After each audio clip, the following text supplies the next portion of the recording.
네, 오늘 말씀은 사도행전 3장입니다. 1절부터 10절까지 말씀이고요. 오늘 말씀의 제목은 사람들에게 필요한 것은 예수 이름이다, 이렇게 제목을 정했어요. 우리 너무 유명한 여기 날 때부터 걷지 못하는 사람에 대한 이야기인데, 저는 이것을 보면서 뭘 생각했냐면, 누가가 왜 여기다가 이 사람 얘기를 기록했을까 하는 관심이 거기에 가게 되니까, 이 기록한 목적이 있을 거라고 하는 생각이 들 수밖에 없죠. 그동안 누가복음을 통해서도 누가가 이렇게 복음서에서 차례대로 기록해 놓은 것들을 보면 다 이유가 있어요. 그 순서에 거기가 들어가고 그 얘기가 들어가고 또 예수님의 어떤 이적 얘기도 들어가고 이러면서 의도적으로 누가가 기록해 놓은 것을 보면 결국 사도들을 훈련시키고 그 사도들이 훈련받은 대로 예수님이 떠난 다음에 예수님의 일을 맡아서 그들이 계속해 나갈 수 있게 하기 위한 그런 내용들로 쭉 구성이 되어졌다라고 하는 것을 지난번 누가복음 때에 제가 설명을 드렸는데 아마 여러분들 좀 기억하실 거예요. 그런데 우리가 사도행전을 보면서 그렇다면 누가복음에 이어서 사도행전을 볼 때의 관점은 또 어떻게 봐야 하는가라고 하는 것도 우리가 다시 생각해 봐야 되죠. 누가복음을 볼 때와 사도행전을 볼 때에는 우리가 관점이 완전히 다르지는 않습니다. 대신 이제 주체가 달라져요. 전에는 예수님이 중심이 되어서 제자들을 훈련시키는 그런 내용으로 기록됐다면, 이번에는 훈련받은 제자들이 어떻게 자신들이 예수님으로부터 훈련받은 대로 그 사역을 감당해 나가고 있느냐라고 하는 것을 중심으로 우리가 볼 수밖에 없는 거죠. 왜냐하면 누가는 데오빌로라고 하는 사람에게 이 두 편지를 써 보냈어요.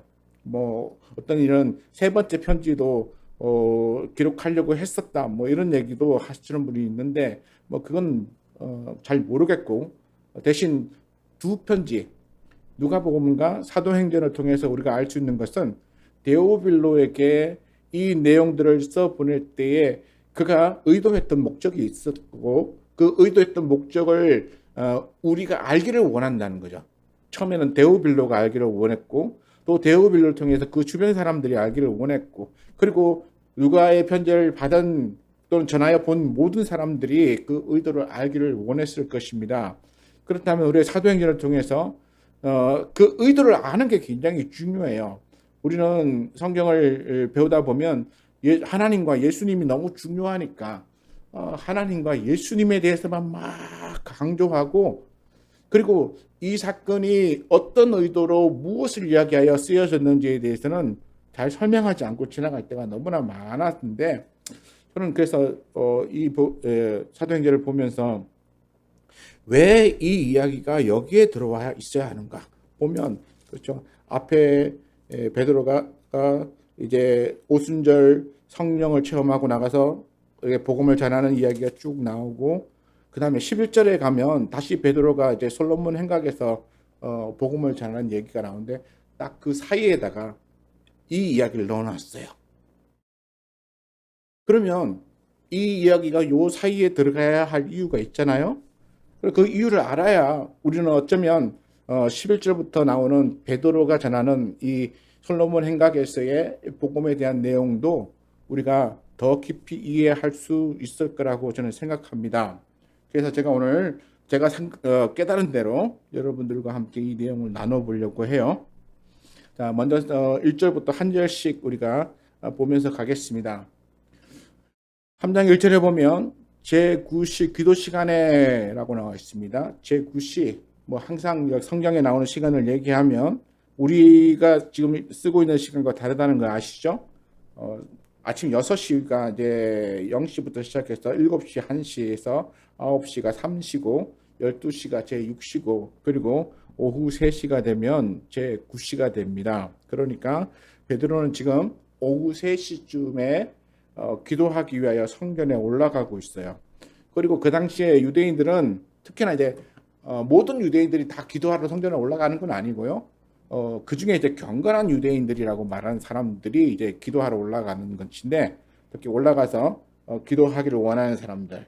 모든 유대인들이 다 가면 그 동네가 다 비니까 그것도 좀 그렇잖아요. 그러니까 경건한 유대인들이 하루에 3번씩 시간을 정해서 올라가서 기도합니다. 아까 말했던 제3시, 오전 9시죠. 그리고 제6시 정신 무렵이고, 그리고 제9시가 이제 그러니까 오후 3시인데, 이슬람에서는 하루에 5번씩 해요. 5번씩. 5번 하니까 어떻게 하겠습니까? 아침에 아마 6시에 일어나면 할 거예요. 그리고 9시에 할 거고, 12시에 할 거고, 오후 3시에 할 거고, 그리고 저녁에 다시 해 떨어질 무렵에 아마 그렇게 하는 것 같아요.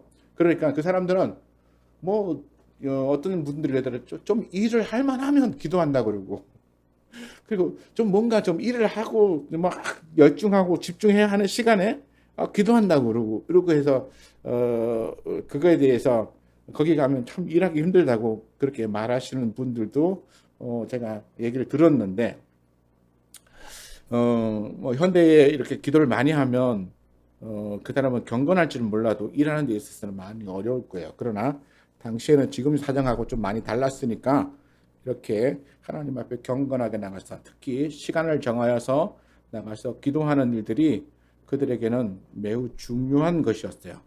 그러나 성경에 보면 그 어디에도 제3시, 제6시, 제9시에 기도하라라고 하는 얘기가 없습니다. 근데 우리가 다니엘서에 보면 다니엘이 시간을 정하여 창문을 열어놓고 예루살렘을 향하여 이렇게 기도하죠.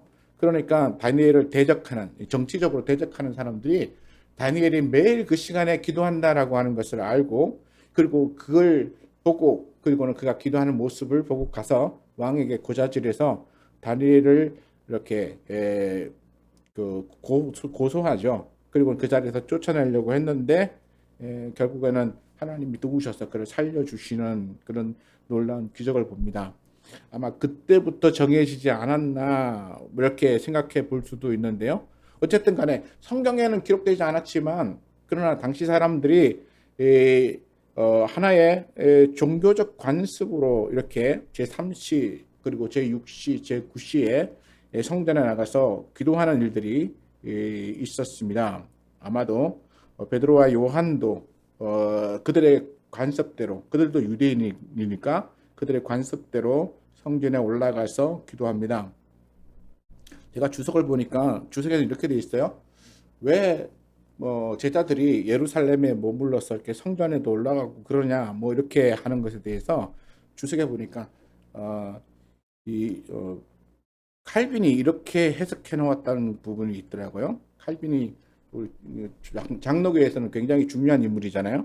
근데 칼빈이 뭐라고 했냐면, 그들이 복음을 전하기 위하여 그 자리에 머물러서 살면서 또 성전에 올라가서도 유대인들에게 복음을 전하기 위하여 그곳에 있었다, 뭐 이렇게 설명하는데, 또 다른 곳에 보면 예수님을 믿었던 제자들의 초기 삶 있잖아요.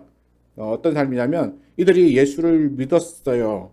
그리고 이제 성령을 통하여서 복음을 전하기 시작했습니다.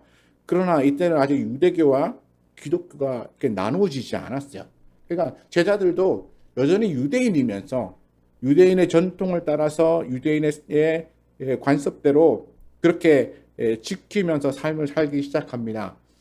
시작한 게 아니라 살아왔었고, 제자가 되어서 이렇게 예수님을 믿으면서도 여전히 그 삶을 여전히 지키며 살았다는 것이죠. 그리고 나중에 점차 시간이 지나면서 유대인들 가운데서 예수님을 믿는 제자들을 반대하고 막 이렇게 핍박하는 일이 생기면서 유대교와 기독교가 분리되기 시작해요. 그것이 이제 나중에 바울 사건부터 시작해서 그런 일들이 점차 벌어지기 시작하는데, 지금 베드로와 요한이 성전에 올라가는 이 시점에는 유대교하고 기독교하고 전혀 나누어지지 않았어요. 그전은 그냥 유대인이고 유대인의 전통을 지키는 가운데 그들은 예수님을 믿는 사람들이었고, 제자들은 예수님 믿는 것이 유대인의 전통적으로 내려오는 종교인 그 유대교 안에서 여호와 하나님의 말씀에 순종하여 신앙생활을 하는 것이라고 그들을 믿었기 때문에 그들은 이제까지 지켜왔던 신앙의 삶을 계속 지킨 거야. 그런 습관대로 지키면서 예수님은 예수님대로 이게 분리되지 않는 하나로서의 신앙을 가지고 있었던 거야. 그러니까 요 부분에 대해서 우리가 해석할 때 완전히 이게 분리되어져 있는데 복음을 전하기 위하여 머물렀다라고 해석하기에는 조금 과한 해석이 있는 부분인 것 같아요.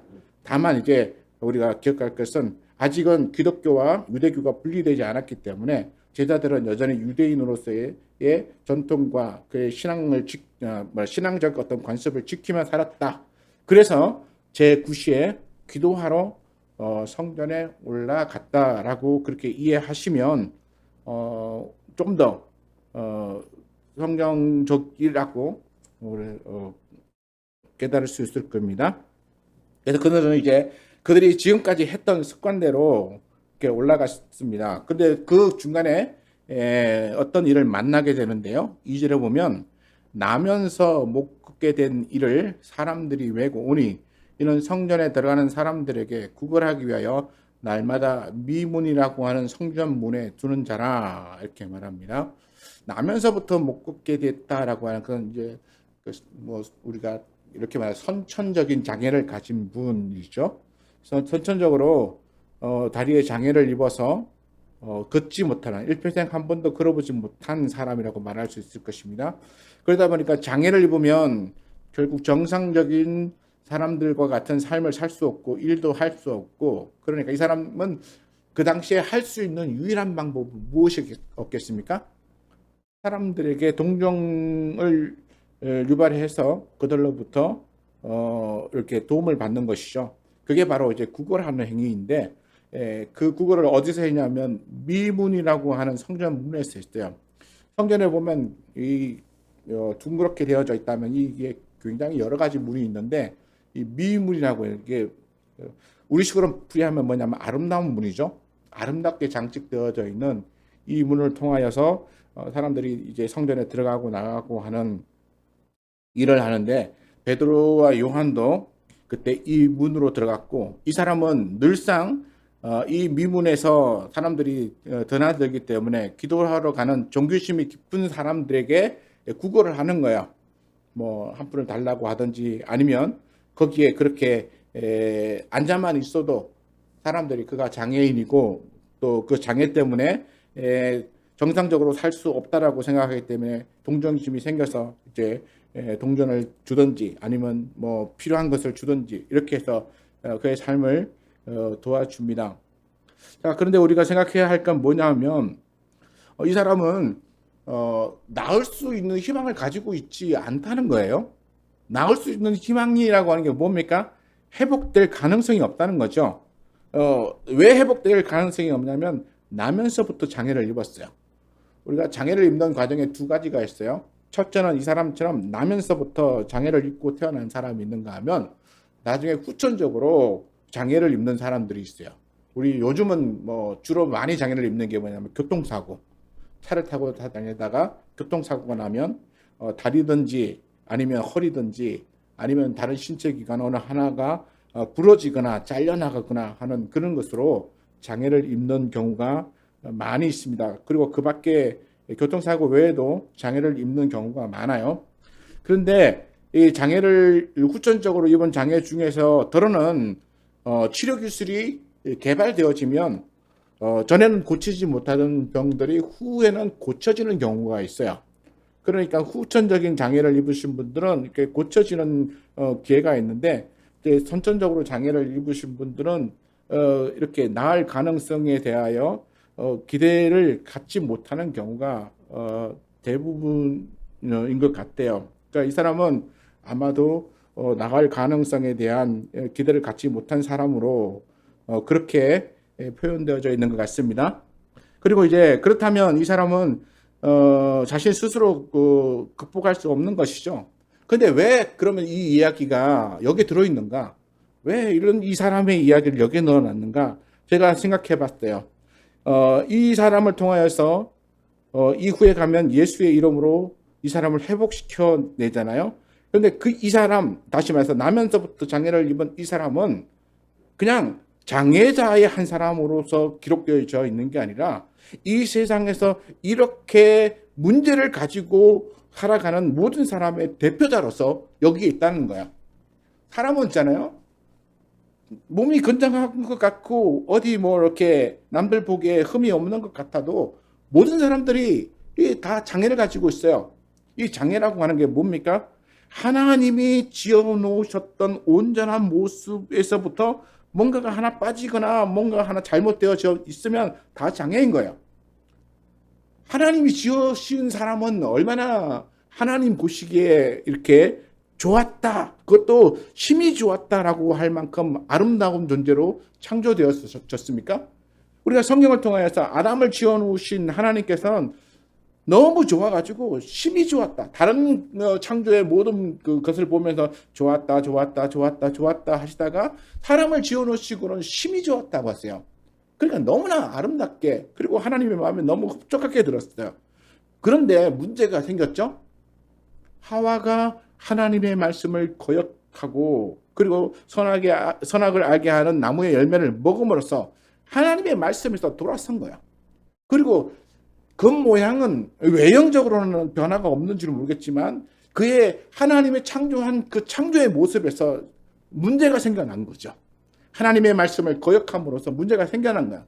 그러니까 우리 눈에 보이지 않는 장애를 가지고 있는 거야. 그리고 사람들이 그 당시에는 하나님께서 영원히 살 수 있는 그런 가능성을 그에게 주었기 때문에 아담이 몇 년을 살았습니까? 900년을 넘게 살았어요. 그리고 그 이후에 자녀들이 쭉 내려오면서도 뭐 900년까지 살다가 노아가 700 몇 세에 살에 죽죠. 그리고 노아 이후에 갑자기 급격하게 생명이 확 줄어들어요. 아담 때부터 사람이 죽기 시작해요. 하나님께서는 아담에게 죽음에 대한 이야기를 하지 않으셨어요. 그런데 아담과 하와가 선악을 알게 하는 나무를 열매를 먹고 난 다음부터 그가 반드시 죽을 것이라고 하는 하나님의 말씀이 실행이 되거든요. 그러니까 이게 벌써 장애가 생긴 거예요. 그러니까 모든 사람이 하나님의 창조에서부터 장애가 온 것이죠. 그러니까 이제 죽음이라고 하는 것들이 사람을 공격하고 그 약함이 사람으로 하여금 죽음에 빠지게 만드는 것이죠. 그리고 더 이상 하나님으로부터 공급되어지는 영원한 것을 누리지 못하는 어떤 제한적인 한계 속에 살아가는 그런 존재로서의 모습으로 살 수밖에 없어요. 그러니까 우리는 노력하고 하면 우리가 모든 걸 다 이룰 수 있을 것 같지만, 그러나 우리의 생명을 우리는 무한히 늘릴 수 없잖아요. 우리의 능력도 무한히 늘릴 수가 없어요. 그저 상대적으로 다른 사람에 비해서 내가 조금 더 많은 걸 누리거나 또 많은 삶을, 좀 나은 삶을 살 뿐이지, 우리가 하나님께서 정해놓으신 것에서 벗어나는 순간 우리는 제한적인 한계에 갇히게 되고, 그 한계에서 우리는 그냥 그 안에서 우리 자신을 어떤 면에서는 또 포기하거나 또는 그것을 그냥 받아들이면서 살아갈 수밖에 없는 존재인 거예요.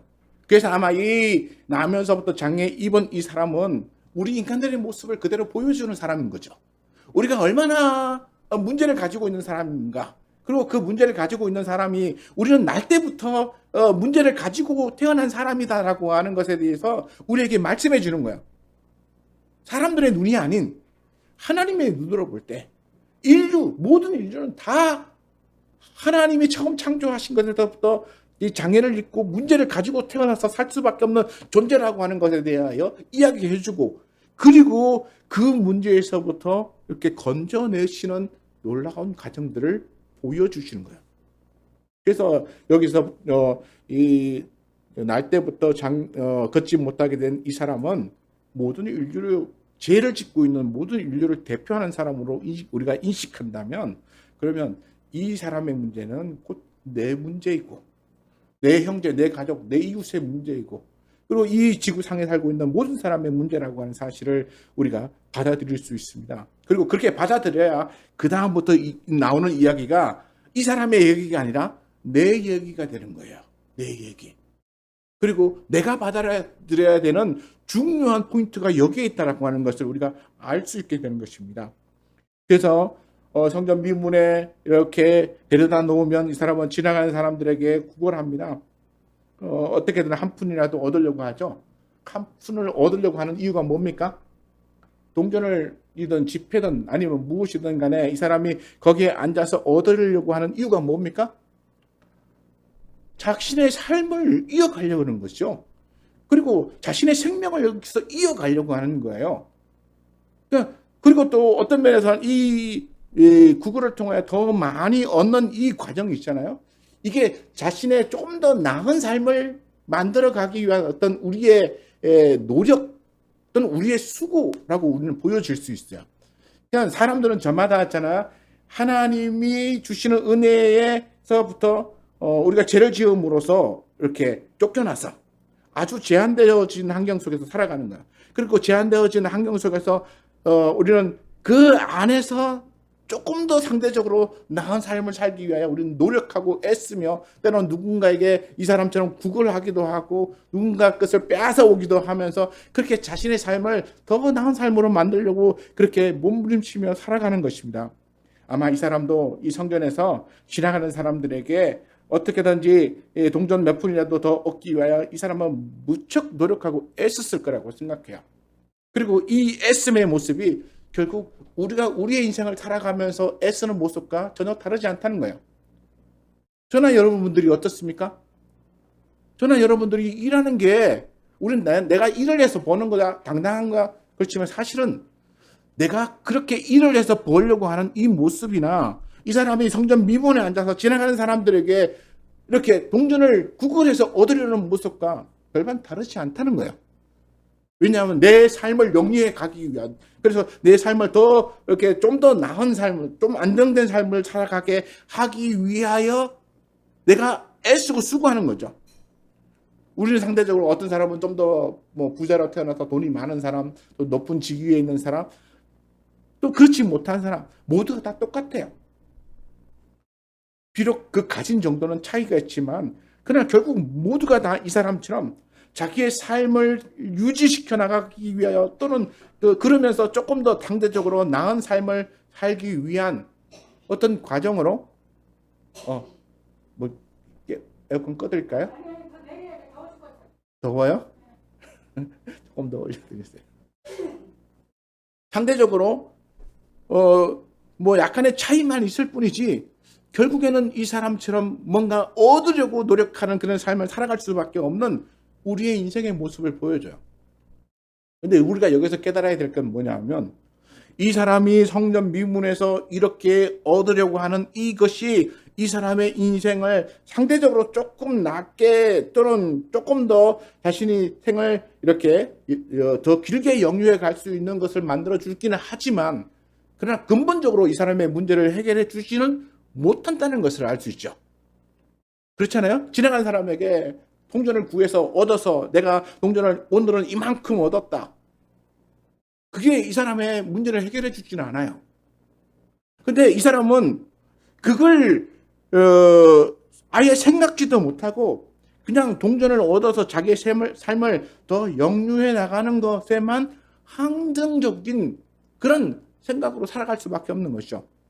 자기의 삶을 그냥 받아들이는 거예요. 자기의 한계를 인정하고 받아들이는 거예요.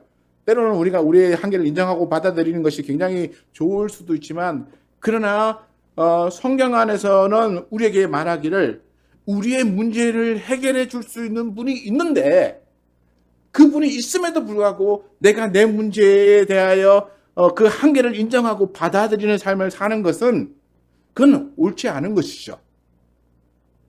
그래서 성경이 우리에게 말해주고 싶은 건 뭐냐면 베드로와 요한을 통해서 이 사람이 그동안 자신의 한계를 인정하고 성전 미문에서 구걸하며 살아가는 것으로 그래서 그 얻은 돈으로 자신의 삶을 배고프지 않게 또는 굶주려서 죽지 않게 그 정도로만 유지해가는 것에 만족하는 삶이 아닌 다른 삶으로 이끌어가는 모습을 보여주고 싶었던 거야.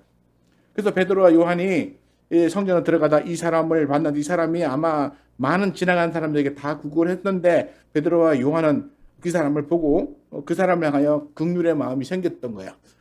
그래서 어떻게든 도와주려고 아마 자기들 동전 주머니라든가 이렇게 찾아봤겠죠. 아마 아무것도 가진 것이 없었던 것 같아요. 그래서 베드로가 이 사람을 바라보면서 우리를 보라 이렇게 말하고 나는 금도 없고 은도 없고 아무것도 없다 이렇게 얘기하죠. 그러면서 예수 이름을 증거합니다. 근데 우리 한 가지 생각해 봤어요. 제가 뭘 생각해 봤냐면 만약 그때에 베드로나 요한이 동전을 가지고 있었다면 어땠을까? 베드로와 요한이 동전을 가지고 있어서 주머니를 딱 뒤져보니까 동전이 나오는 거야. 그러면 어땠을까? 저는 한 가지 생각해 봤어요. 아마 성전으로 지금 기도하기 위해서 들어가는 중이니까 좀 빨리 들어가야 된다고 생각해서 동전을 던져주고 그냥 들어갔을 수 있었을 거라고 생각해요. 만약 그랬다면 이 사람에게는 그저 동전 하나 얻는 것 이상의 아무것도 얻어지는 게 없었죠. 그런데 문제는 베드로와 요한이 동전이 없었다는 거예요. 이 사람에게 줄 만한 금이나 은으로 되어져 있는 동전이 아무것도 없었다는 거예요. 그래서 제가 베드로와 요한이 은도 금도 없고 아무 동전도 가지고 있지 않은 상황에 대해서 한번 생각해 봤어요. 그러면 그게 뭘까? 우리는 우리 인생에서 노력하며 수고하잖아요. 뭔가 얻으려고. 뭔가 얻어야 내 삶을 조금 더 이렇게 누리며 살 수 있고 또 연장시키며 살 수 있다고 생각해서 우리는 이런 사업도 해보고 저런 계획도 세워보고 저런 노력도 해봐요. 그럴 때에 우리는 그 노력을 통해서 그 수고를 통해서 성공이라고 하는 그래서 그 결과물을 얻어서 내가 영유하기를 원하는 것이죠.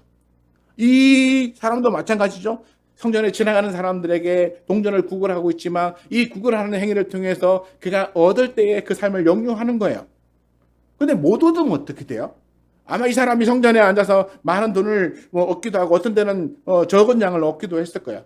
근데 어느 날은 아무 동전도 얻지 못했다라고 생각한다면 어쩌면 그날 하루는 공친 것일 수 있고 실패한 것일 수도 있잖아요.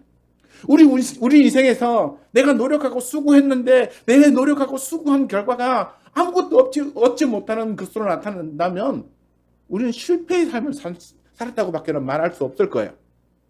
그렇잖아요. 그래서 베드로와 요한은 주머니에 은도 없고 금도 없었어요. 동전도 없었어요. 던져줄 만한 거 아무것도 없었어요. 그러니까 아무것도 없이 베드로와 요한이 그냥 나 동전이 없어요 이러고 가버리면 이 사람은 그날 하루 구걸한 것이 실패로 끝날 수도 있는 거죠.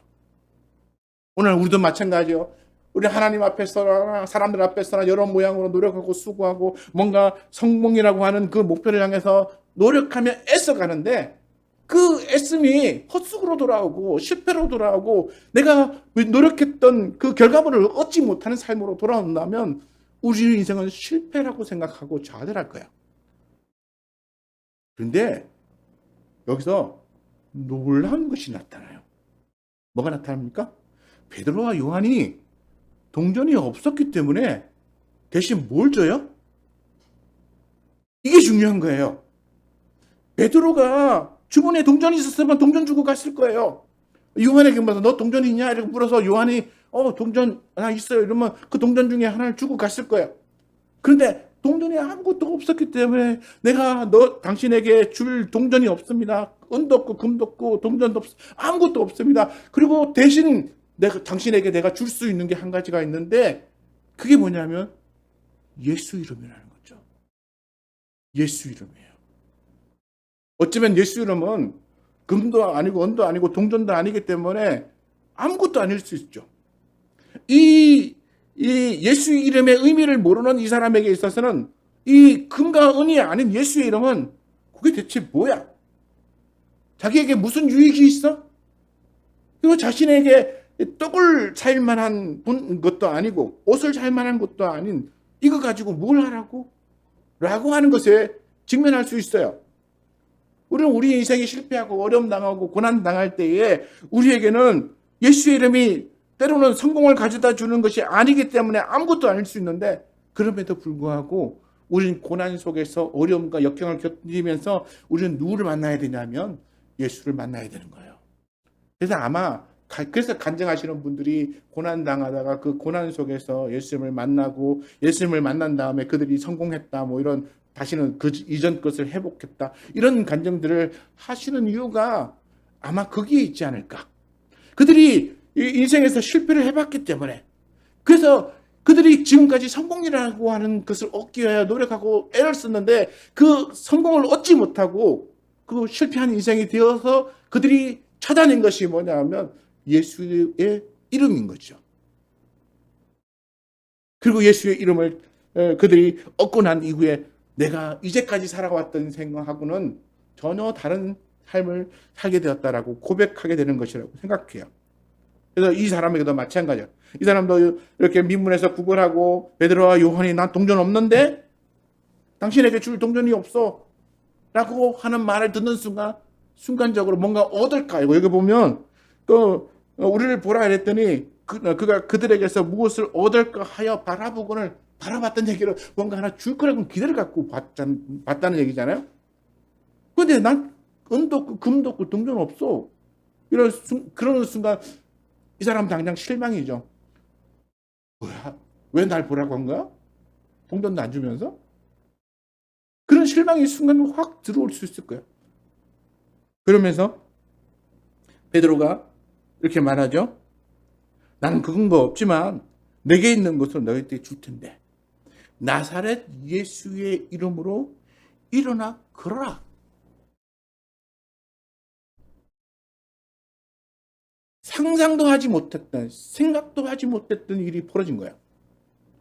아니 성전 미문에 앉아서 자기가 이제까지 구걸을 하며 살았는데 이후에 가면 한 나이가 한 40쯤 됐다라고 하는 얘기를 해요. 성경에 나오죠. 그런데 40년 가까이 성전 미문에 앉아갖고 구걸만 했던 이 사람이 이 순간에 자기가 나음을 얻어서 걷게 될 거라고는 그만큼도 생각하지 못했었는데 동전을 얻지 못하고 실망했던 그 순간에 뭘 얻었습니까? 예수의 이름을 통하여 일어나 그러라고 하는 놀라운 말을 듣고 그리고 베드로와 요한이 그를 붙잡아 일으킬 때에 그가 발과 발목에 힘을 얻어가지고 일어나 그리고 뛰어다니고 걸어다니고 놀라운 인생이 그게 일어난 거예요. 그래서 제가 이걸 보면서 뭘 생각했냐면 제가 아까 이 사람은 날 때부터 걷지 못한 장애를 입었기 때문에 우리는 어떤 부상한 사람 하나 이렇게 생각할 수 있지만 그게 아니고 우리 모든 인류가 이 사람하고 똑같다는 거예요. 그리고 우리는 성전 미문이라고 하는 곳에 앉아가지고 지나가는 사람에게 뭔가 성공이라고 하는 또는 출세라고 하는 부라고 하는 권력이라고 하는 그 뭔가를 얻기 위해 무진장 노력하며 살아갔지만 그러나 얻기도 하고 못 얻기도 하고 하면서 실패의 연속으로 살아가는 그 과정 속에서 우리는 진짜 얻어야 되는 것이 무엇인지도 모른 채 살아가고 있다는 거예요. 그리고 진짜 얻어야 되는 것을 얻으려고 노력하지 않는 그리고 때로는 그것을 들으면서도 굉장히 중요하게 생각하지 않고 지나갈 때가 너무나 많다는 거예요. 내 인생을 바꿔줄 그리고 어쩌면 우리는 이미 오랜 시간 동안 그 안에서 포기하고 그리고 그것에 적응하면서 그걸 모든 걸 받아들인 채 나의 운명은 그런 거야. 나는 이렇게 살 수밖에 없는 존재야. 그러고 받아들이고 살아가는 우리의 인생을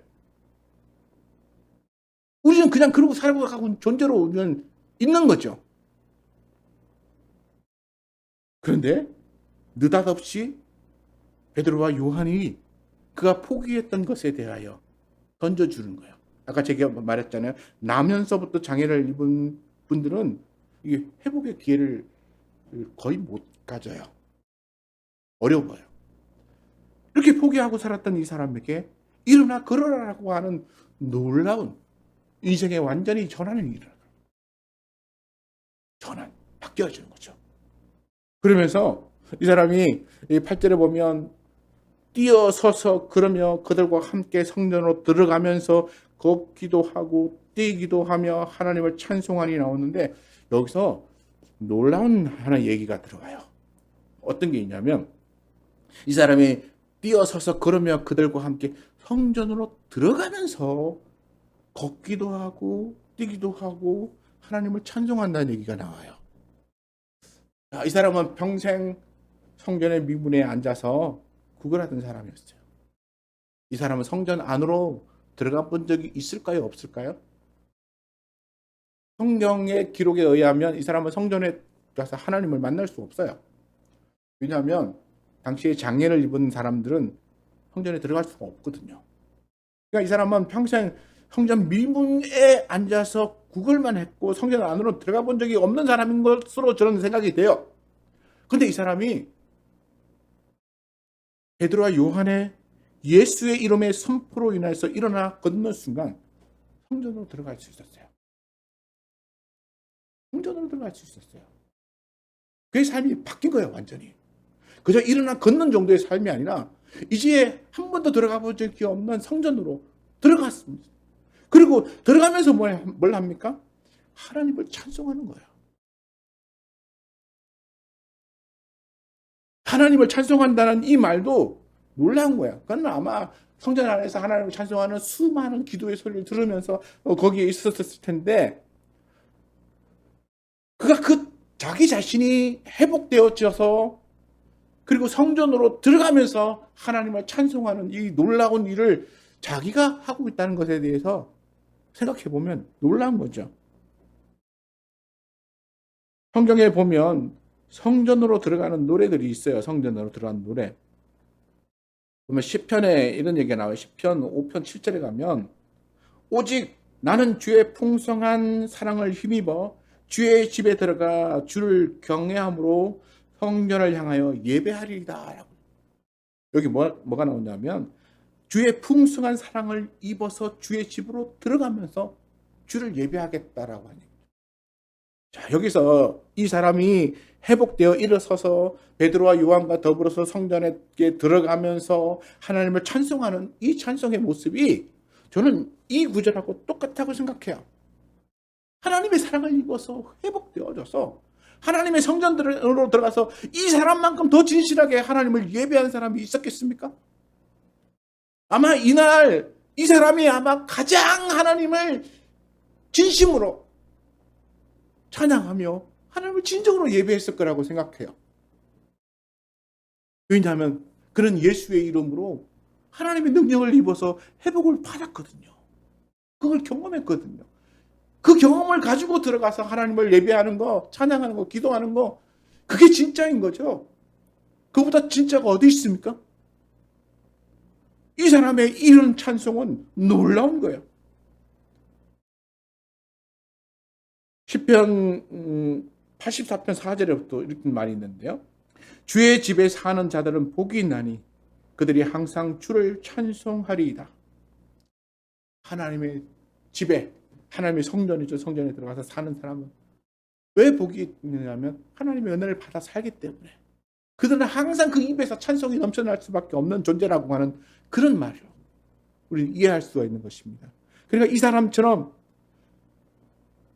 하나님의 은혜의 능력으로 회복을 경험하고 들어가는 이 사람이야말로 진짜 하나님을 예배하는 사람이고, 근데 그 하나님의 놀라운 그 사랑과 은혜가 무엇으로 왔냐면 예수 이름으로 왔다는 거예요. 예수 이름으로. 베드로 그랬잖아요.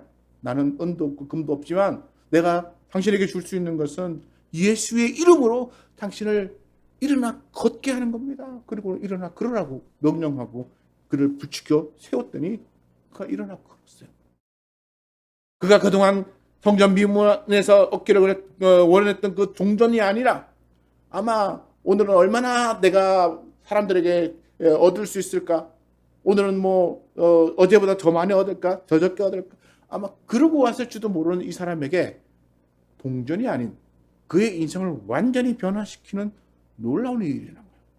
더 이상 성전의 미문에서 구걸하지 않아도 되고 그동안 그렇게 사람들로부터 멸시받는 인생에서 완전히 달라진 인생을 살아갈 수 있는 사람이 되었다는 것입니다. 오늘 우리도 마찬가지예요. 그래서 우리에게 필요한 것이 무엇이냐면 이 사람처럼 예수의 이름이 필요하다는 거예요. 그런데 모든 사람이 다 예수의 이름이 필요하다는 거예요. 이 세상의 모든 사람들이 하나님의 창조했던 그 모습에서 아담과 하와의 죄로 인하여 다 장애를 입은 거예요. 회복되어져야, 하나님 안에서 회복되어져야 할 그런 문제거리를 다 가지고 있는 거예요. 그리고 그 문제 때문에 다 죽는 거죠. 하나님에서 회복되어지면 영생할 수 있지만 이 문제가 회복되어지지 않으면 다 죽어요. 살 동안은 뭐 얼마나 부를 누리고 사는지 권력을 누리고 사는지 모르겠지만 그러나 결국 다 죽어요. 근데 예수의 이름으로 우리가 그 문제, 장애를 회복하면 하나님의 처음 창조하셨던 모습으로 돌아가고, 그리고 그 돌아간 삶은 영원히 하나님을 찬양하며 살아가는, 이 사람이 성전에 들어가서 진정으로 하나님을 찬양했던 그 모습으로 돌아간다는 거죠. 우리가 진정 이런 신앙을 가져야 되고, 그런 신앙을 갖기 위해서는 우리에게는 예수의 이름이 반드시 필요하고, 그리고 이 예수의 이름은 모든 사람에게 다 필요하다는 거예요. 이것을 알든지 못하든지. 아마 이 성전의 미문에 앉아 있던 이 사람도 예수의 이름이 자신의 인생에 이렇게까지 중대한 영향을 줄 이름이라고 생각지도 못했을 텐데, 그 이름을 통하여 그가 놀라운 인생의 변화를 경험했던 거죠. 우리 주변에는 우리가 얘기하면 다 그 이름의 중요성을 깨닫지 못하는 사람이 부지기수인데, 그런데 그들이 예수의 이름을 제대로 경험하면 그들의 인생이 완전히 달라지는 삶이 되어진다는 것입니다. 그리고 이것이 예수의 이름이 가져다 주는 중요한 것입니다. 인생이 변하는 중요한 것. 그리고 이것은 성경에 보면 2장 43절에 보면 사람마다 두려워하는데 사도들이 들로 말미암아 기사와 표적이 많이 나타났더니, 그 많이 나타나더니 하던 표적 중에 하나로 보여지면서, 그리고 이 표적을 통하여서 무엇이 전해지기를 원하냐면 예수 그리스도가 전해지기를 원하고, 그 예수 그리스도야말로 사람들의 인생을 변화시키고 하나님의 나라로 회복시키는 놀라운 힘을 가진 이름이다라고 하는 것을 우리에게 전해주는 것입니다. 그래서 오늘 우리는 정말 우리 스스로가 그동안 너무 예수 이름을 많이 들어봤기 때문에 이 이름이 우리에게 크게 큰 감동으로 안 다가올 수도 있지만, 저는 다시 한번 이 예수의 이름이 내가 성공이라고 하는, 돈이라고 하는 것을 내가 얻게 해주지는 못할지라도 내가 예수의 이름으로 정말 하나님께로 회복되어져 들어간다라고 하는 사실에 대해 깨달으시고, 그리고 그 믿음으로 살아가시는 저와 여러분 되시기를 축원합니다. 기도하겠습니다.